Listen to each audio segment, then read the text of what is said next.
আমাদের নদীর উপর দিয়ে চলে যাচ্ছে আমরা। হ্যাঁ, নদীর আল্লাহ দেখালো বলে দেখতে পারলাম পদ্মা সেতু। আর কি অদ্ভুত বিষয় যে মনে করেন নদীর ভিতরে পিলার ঘেরে মানুষ করছে। হ্যাঁ, মানে এত বড় রাস্তা করে তো কম কথা না। হ্যাঁ, শুধু কি এটা করছে, কত এই পাশে কত কিছু করছে না। এটা ট্রাক দুটো সাইড দিচ্ছে না, বুঝছে এমন ভাবে চলতেছে এক লেনে তো চলবে।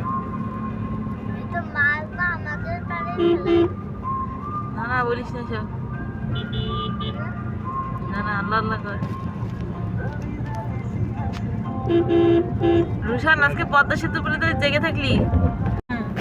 এই ভোগান্তির কথা মনে করে আর কি, মনে করে যখন উঠছি আমার এত ভালো লাগা কাজ করছে।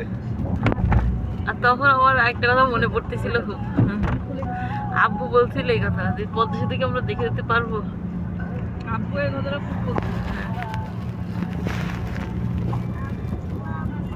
এখন ওই রাস্তা ভুলেই গেছি, গাবতলী রাস্তা।